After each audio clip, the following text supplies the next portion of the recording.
Hey everyone, this is Admiral Seabass. Merry Christmas to you all.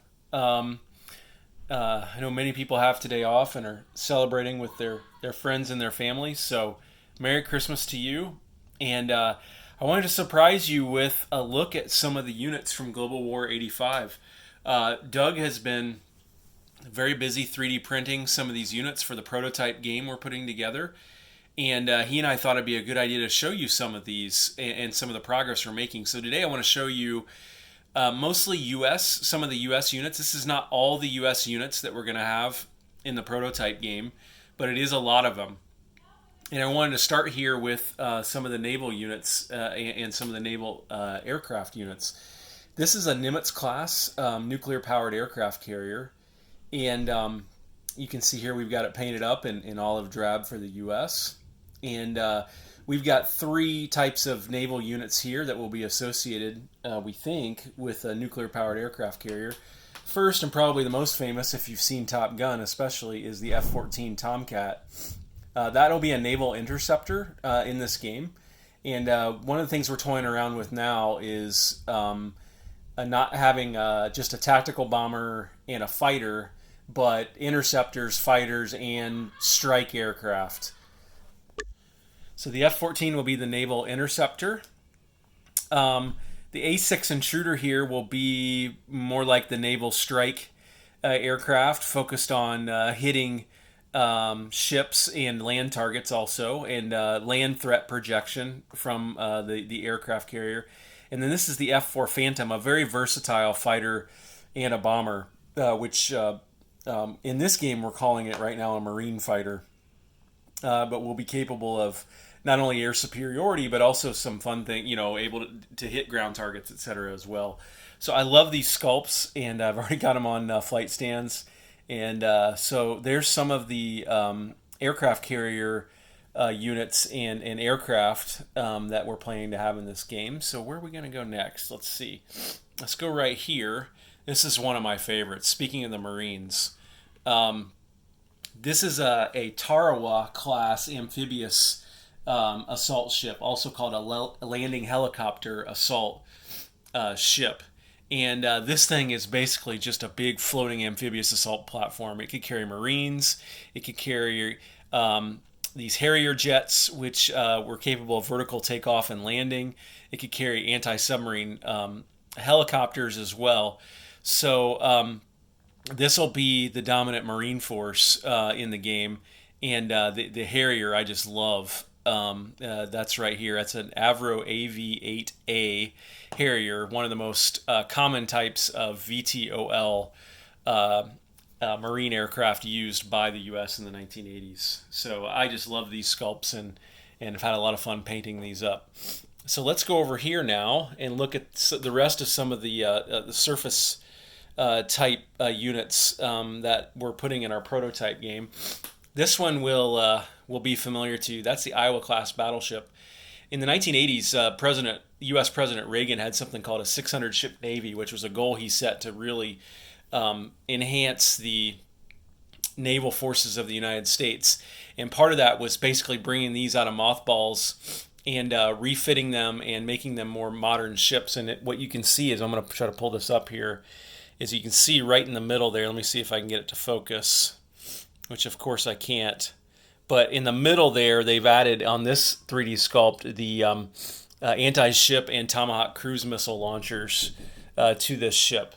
So that's a really cool sculpt.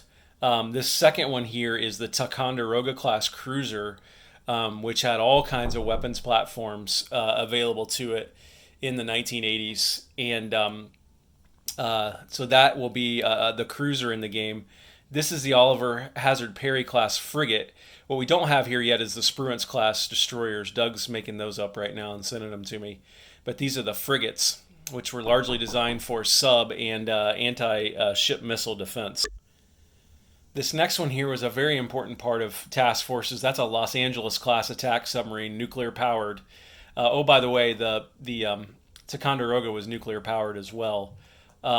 But this will be a great anti-submarine and anti-ship platform in the 1985 Global War game. And then this really long one here, that's an Ohio-class ballistic missile nuclear-powered submarine.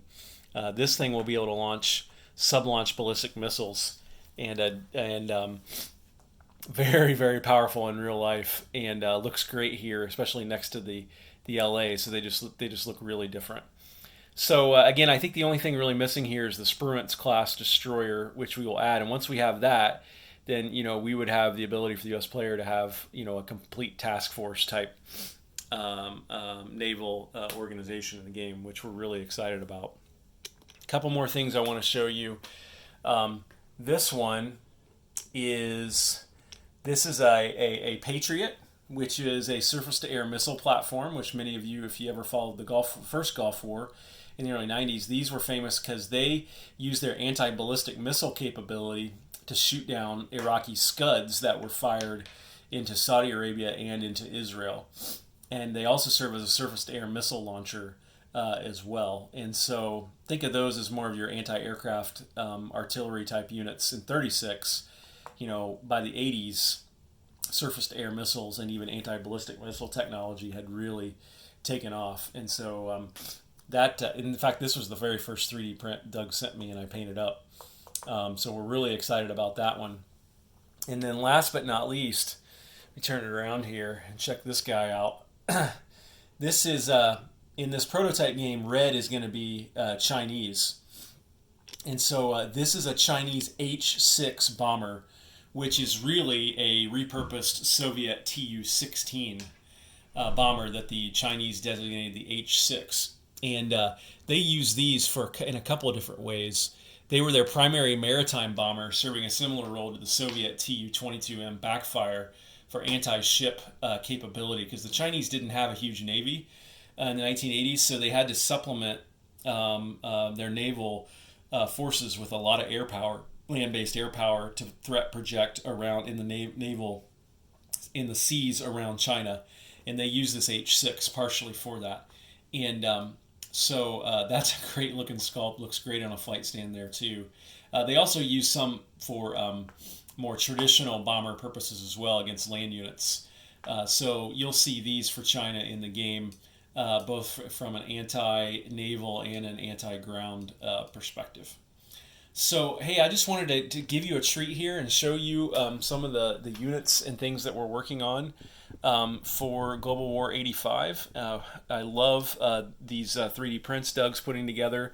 Love painting them and putting them on flight stands. And we're just really excited about the progress we're making on this game, and we hope we are too. So, love to see your feedback in the comments, and Merry Christmas, everyone.